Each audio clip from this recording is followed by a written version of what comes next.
अमीर बनने के लिए आपको अलग अलग देशों में कितने पैसे कमाने होंगे। दुनिया में एक ऐसा देश भी है जहां गरीब आदमी भी मर्सिडीज चलाता है। आखिर सरकार को पैसा बनाने में कितने पैसे खर्च करने पड़ते हैं और आपकी आसपास की कुछ ऐसी चीजें जिनमें एक पूरी दुनिया छुपी हुई है। आज हम जानेंगे कुछ ऐसे ही मजेदार फैक्ट्स जो शायद आप नहीं जानते होंगे, तो वीडियो को एंड तक देखना और एम है 1000 लाइक्स का। कर दो यार, तुम्हारे पैसे थोड़ी ना कट रहे, कर दो। नंबर 8, आखिर अमीर बनने के लिए आपको अलग अलग देशों में कितने पैसे कमाने होंगे। आओ जानते हैं। पहले इंडिया, यहाँ लगभग 55 लाख रुपए साल का कमाना होगा अपना दबदबा बनाने के लिए, मेरा मतलब अमीर बनने के लिए।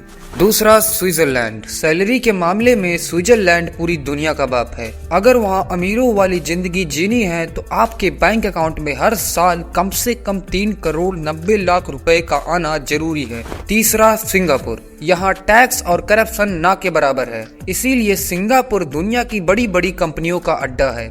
मोटी सैलरी वाली नौकरी की वजह से लोग यहाँ अमीर बनते हैं, लेकिन अमीरों की लिस्ट में आने के लिए आपको साल का 5 करोड़ 30 लाख रुपए कमाने पड़ेंगे। चौथा अमेरिका, दुनिया के सबसे ज्यादा अमीर लोग यहीं अपना डेरा जमाए बैठे हैं। तो अगर इस सुपर पावर देश में आपको अमीरों की कैटेगरी में आना है तो साल का कम से कम 7 करोड़ 50 लाख रुपए कमाने पड़ेंगे। यानी जो पैसा इंडिया में आपको अमीर बना सकता है वही किसी दूसरी देश में एकदम नॉर्मल इनकम भी हो सकता है। नंबर 7, आखिर सरकार को पैसे बनाने में कितने पैसे खर्च करने पड़ते हैं। तो देखो, एक 10 रुपए का नोट छापने में 1 रुपए 1 पैसे का खर्च आता है। 100 रुपए के नोट में 1 रुपए 51 पैसे और 500 रुपए के कड़क नोट में सिर्फ 2 रुपए 57 पैसे का खर्च आता है। लेकिन असली ट्विस्ट 1 रुपए के सिक्के में है। इसे बनाने में सरकार पूरे 1 रुपए 11 पैसे फूंक देती है, यानी हर सिक्के पर अपनी जेब से 11 पैसे का घाटा। नंबर 6, आपने भी 1 रुपए और 5 रुपए के वो पुराने नोट कभी न कभी तो देखे ही होंगे, पर ये अचानक गायब कहाँ हो गए। तो देखो, किसी अति बुद्धिमान इंसान ने सरकार को ये आइडिया दिया कि 5 रुपए का सिक्का बनाने में 4 रुपए लगते हैं, जबकि नोट सिर्फ 1 रुपए में छप जाता है, तो सिक्कों की जगह नोट चलाओ। सुनने में ये आइडिया तो मास्टर स्ट्रोक लगा, लेकिन निकला महाफ्लॉप। साल 2 साल में ही ये नोट फटने लगे और सरकार को बार बार पेपर और इंक का खर्चा उठाना पड़ा। इसीलिए 4 रुपए से बनने वाला सिक्का भले ही महंगा है लेकिन 50 साल तक टिकेगा और 1 रुपए का नोट हर साल नया छापना पड़ेगा। और बस इसी वजह से सरकार ने इन नोटों को बनाना ही बंद कर दिया।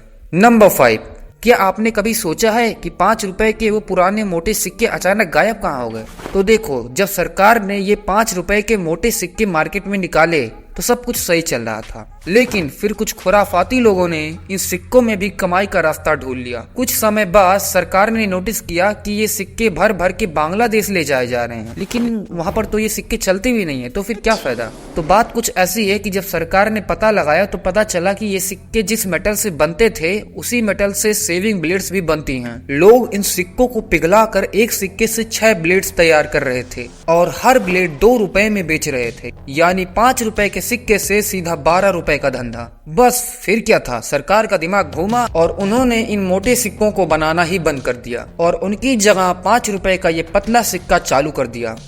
नंबर 4, क्या आप जानते हैं कि आपकी जेब में रखा सिक्का किस शहर में बना है। इसे जानने के लिए सिक्के के नीचे बने इस छोटे से निशान को देखिए। अगर वहाँ डायमंड बना है तो वो मुंबई में बना है, अगर स्टार बना है तो वो हैदराबाद में बना है, और अगर एक छोटा सा डॉट दिखे तो वो नोएडा में बना है। लेकिन अगर सिक्के पर कोई भी निशान नहीं है तो समझ जाइए वो कोलकाता में बना है। नंबर 3, अब आते हैं वीडियो के सबसे काम के फैक्ट पर।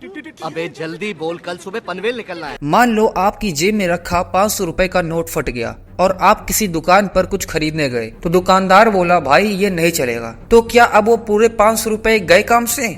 बिल्कुल नहीं। आरबीआई के नियमों के मुताबिक आप किसी भी सरकारी या प्राइवेट बैंक में जाकर इसे बहुत ही आसानी से बदल सकते हैं, लेकिन यहाँ एक छोटा सा ट्विस्ट है। पैसा कितना मिलेगा ये इस बात पर डिपेंड करता है कि नोट कितना बचा है। अगर नोट का 80% या उससे ज्यादा हिस्सा सही सलामत है तो बैंक आपको पूरे 500 रुपए वापस करेगा। अगर सिर्फ 40% से 80% हिस्सा ही बचा है तो आपको आधी वैल्यू यानी 250 रुपए मिलेंगे। लेकिन अगर नोट 40% से भी कम बचा है तो बैंक उसे सीधा रिजेक्ट कर देगा। इसीलिए अगली बार फटा नोट देखकर टेंशन मत लेना, सीधा बैंक जाना।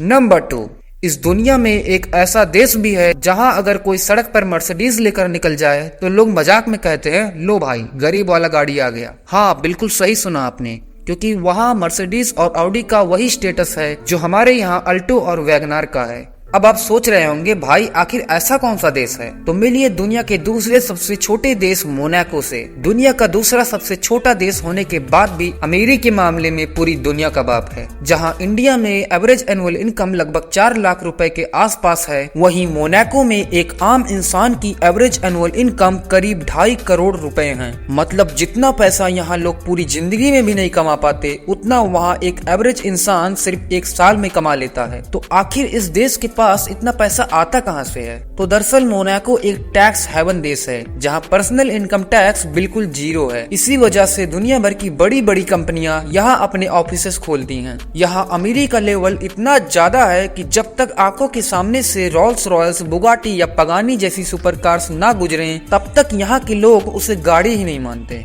नंबर 1, आपकी आसपास की कुछ ऐसी चीजें जिनमें एक पूरी दुनिया छुपी हुई है।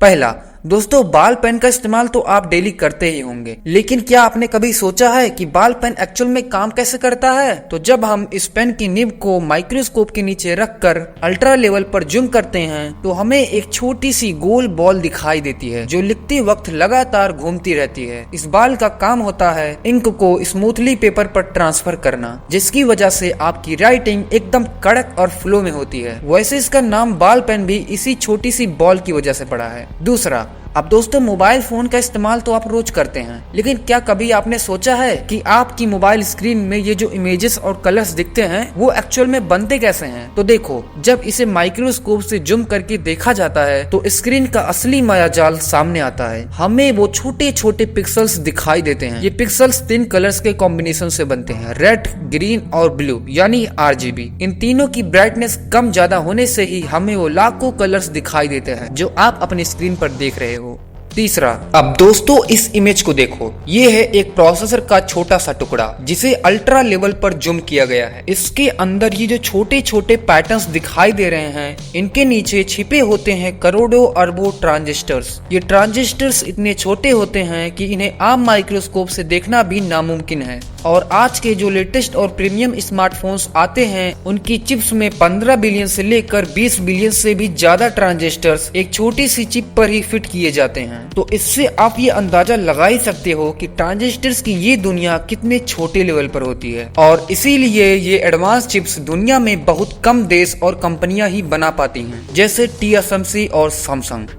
तो ये वीडियो यही एंड होती है, और अगर अभी तक चैनल को सब्सक्राइब नहीं किया है तो सब्सक्राइब भी कर लो, क्योंकि ऐसे ही इंटरेस्टिंग वीडियोस यहाँ आती रहेंगी। और मैं मिलता हूँ आपसे अगली वीडियो में, तब तक के लिए स्टे क्यूरियस।